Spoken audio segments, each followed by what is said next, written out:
हमको ये नई पीढ़ी तक पहुंचाना है ना। ये जो भारत की जो लेगेसी है तो वो आपके माध्यम से आप अच्छे तरीके से बता पाएंगे। जी, थोड़ा यहाँ पे उनका जन्म स्थान है। ये जन्म स्थान, एक कमरा, कई कमरे थे। अच्छा। हर कमरा अलग अलग था। कोई रसोइया वाला है तो कोई स्टोर वाला है तो कोई कुछ है। ये पैदाइशी वाला कमरा ये रहता अच्छा था। अच्छा। तो ये जो कि यहाँ पर है जो है। ठीक है। तो आइए यहाँ पर जो है।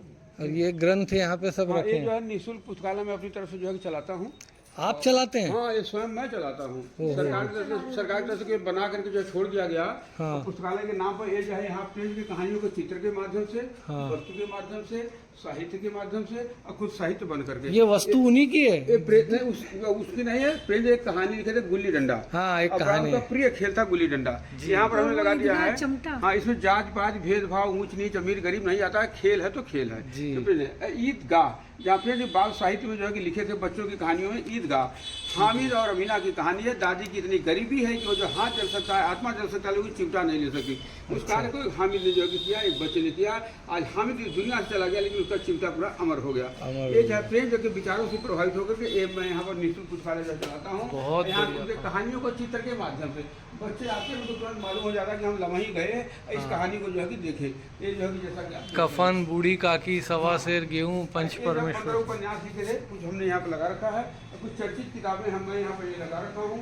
इधर जो है प्रेमचंद का जो बीमारी हालत का है, एक प्रेमचंद का डेड बॉडी है यहाँ पर जो है कि आप देख रहे हैं। ओहो। हाँ, उधर जो है कि वो है। आइए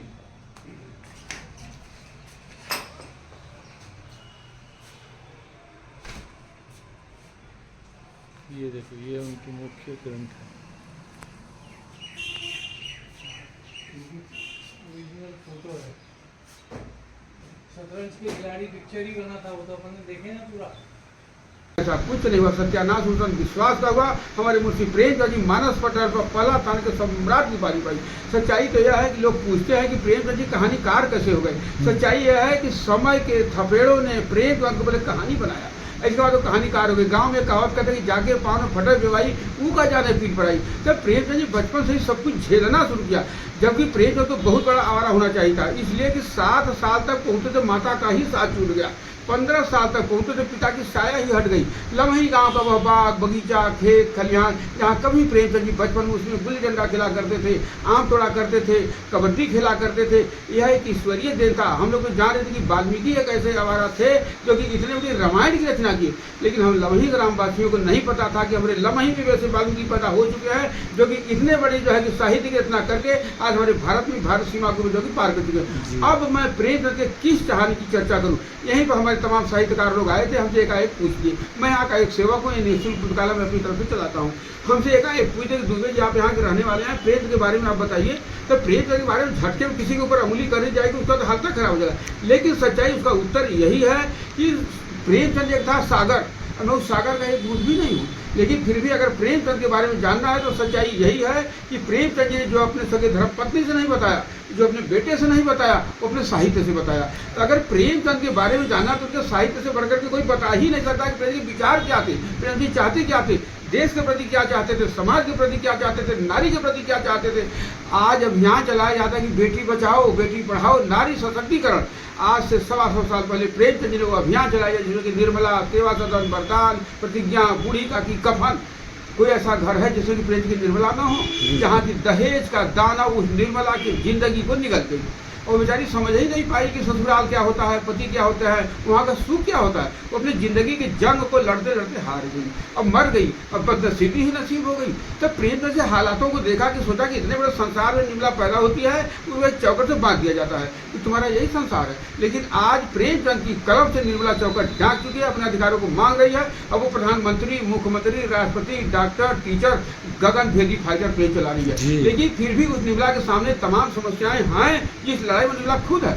शायद प्रेमचंद के समय में समस्या नहीं थी जो आज है। आज अगर पता लग जाए कि प्रेमचंद की निर्मला तो कोख में आ गई है, डॉक्टर से अल्ट्रासाउंड का उसकी अवधि है खामोश कर देते हैं, कोख ही कब्र हो जाती है। जबकि एक माँ बनना चाहती है, एक माँ कहना चाहती है, एक संसार बसाना चाहती है, एक संसार देखना भी चाहती है। लेकिन हाय समय की मार कि न वो माँ बन पाई, न वो माँ कह पाई, न संसार बसा पाई, न संसार देख पाई। गुनाह करता है कोई और, लेकिन गुनाहगार होता है कोई और। तो प्रेम जैसे हालातों को देखा और उसको लिख करके जो तो कोई घर ऐसा बाकी नहीं है जिसमें प्रेम की बूढ़ी काकी न हो। जिसके दौलत पर लोग राज करते हैं। कोई बुढ़िया किसी सीढ़ी के नीचे या किसी टूटी हुई झोपड़ी में खामोश तस्वीर की तरह बची रहती है। ये बच्ची में जैसे पनिया दे देते लाल, चुप रहा तो हाथ कुछ कुछ लगल रहा। जहाँ एक जिंदगी चाहती थी अब वो भगवान से मौत मांग रही है। जो हमारे घर की आबरू थी आज आबरू को ही घर से निकाल दिया गया। जो दादी कभी हम लोगों को कहानियां सुनाती थी आज दादी की कहानी सुनाई जा रही है। कभी जो दादी हम लोगों को दुआएं देती थी आज वो बदुआओं में जी रहे हैं। आज विधवा आश्रम वृद्धाश्रम जाने के लिए मजबूर हो रही हैं। अपने को कोसती है कि आज अगर हमारा रमऊ रहल होता तो आज हमें दुर्दिन देखा कि न मिले, तो अपने को कोसती है। उसको प्रेमचंद ने देखा, उसको जो है बुढ़िया की जो है रक्षा करने के लिए उन्होंने एक कहानी लिखा तो सेवा सदन, जिसमें प्रेमचंद को जो है सम्राट की उपाधि से हमारे बंगाल के साहित्यकार शरद चंद्र चट्टोपाध्याय जी ने उनको संबोधित किया था। जहाँ किसी हमारे बनारस की वो कहानी है डालमंडी की, जहाँ एक दरोगा की सुमन बिटिया सुमन बाई बन गई। आज भी कितनी सुमन बिटिया घुघरू बात करके तवायफ के कोठे तक पहुँचने के लिए मजबूर हो रही है। प्रेमचंद से हालातों को देखा जिसको समाज में किसी ने जगह नहीं दिया, उसको प्रेमचंद ने जहाँ की आखिरी दीवार तवायफ का कोठा हो गया। नहीं तो अभी भी बेचारी कितना झेलती, कहाँ कहाँ जाती, बहुत नहीं आए। आपका बहुत बहुत स्वागत है, बहुत बहुत धन्यवाद। आपका बहुत बहुत धन्यवाद। आपने इतनी ऊर्जा से इतनी सच्चाई चीज़ें हमें बताई हैं और आपने हमको मतलब प्रेमचंद जी के जो वो आत्मा है उससे आपने परिचय कराया।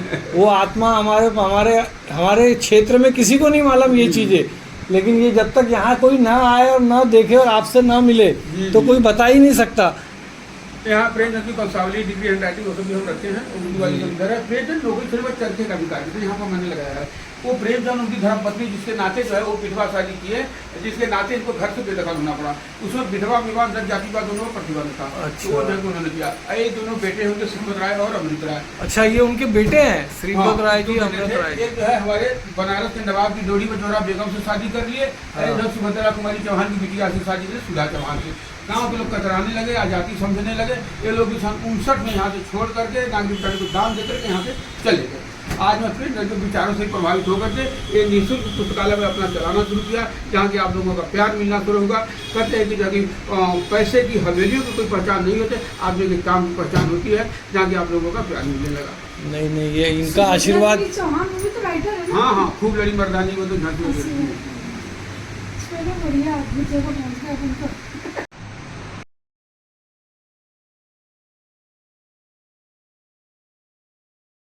मुंशी प्रेमचंद जी की जो ग्रंथालय है काशी में, उसमें हमारा भी अभी प्रकाशित नहीं हुआ वो ग्रंथ भी शामिल हो गया। ये जीवन का एक अविस्मरणीय क्षण है।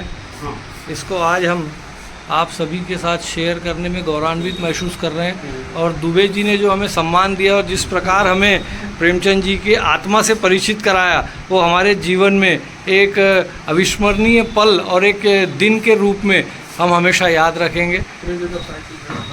प्रेमचंद जी का साहित्य, ये उनका निजी कार्यालय और इस कार्यालय में उनके उपयोग में की हुई वस्तुएं, उर्दू का उनका ग्रंथ और उसके बाद ऐसे दुर्लभ ग्रंथ हैं जो कि आज तक शायद सार्वजनिक रूप से लोगों ने न भी देखे हो। तो इन ग्रंथों के साथ में जो नवीन ग्रंथ है वो सभी को यहाँ पे देखने का अवसर मिला। अहो भाग्य हमारे। और ऐसे ग्रंथकार और ऐसे बुद्धिमान व्यक्ति अगर हमारे समाज में, हमारे देश में थे तो निश्चित ही हमारा देश कभी भी भटक नहीं सकता। इस बात का हमें पूरा भरोसा है, विश्वास है। जय गुरुदेव। ये अब हम प्रेमचंद जी के घर पे आ गए हैं। देखिए उनका ये छोटा कमरा, ये इस कमरे में वो रहते थे। यहाँ से क्रॉस वेंटिलेशन दूसरे कमरे में आके छोटे छोटे कमरे, मोटी मोटी दीवारें, ऊपर में राफ्टर। इस ज़माने के ये आले, शतरंज के खिलाड़ी, सवा से शतरंज के खिलाड़ी, प्रेमाश्रम, सदगति को प्राप्त हुए। बच्चों के द्वारा बनाई गई पेंटिंग है ये, निर्मला प्रसिद्ध उपन्यास प्रेमचंद जी की।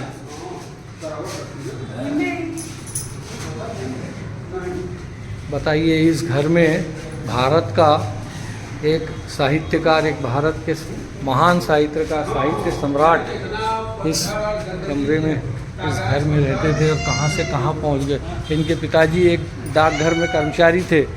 तो आज की जनरेशन के लिए बहुत बड़ा ये एक सबक है कि हमारा अगर पारिवारिक बैकग्राउंड अगर उतना बड़ा नहीं भी है तो भी हम संसार की किसी भी ऊंचाइयों तक पहुंच सकते हैं।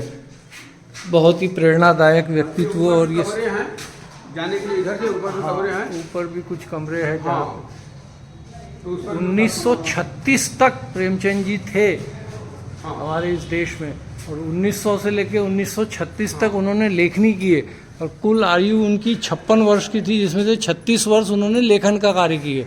पहले उर्दू में लिखते थे, बाद में हिंदी, और उनकी जो भाषाएं हैं सबसे प्रथम उनका जो चयन था उर्दू का था, फिर अंग्रेजी, और फिर उसके बाद वो हिंदी में लिखते थे। और हिंदी में उन्होंने इतिहास ही लिख दिया, और उस इतिहास को हमारे बच्चे अगर जान पाए और उससे कुछ प्रेरणा ले पाएँ तो निश्चित ही ये भारत के उज्जवल भविष्य के अच्छे संकेत है।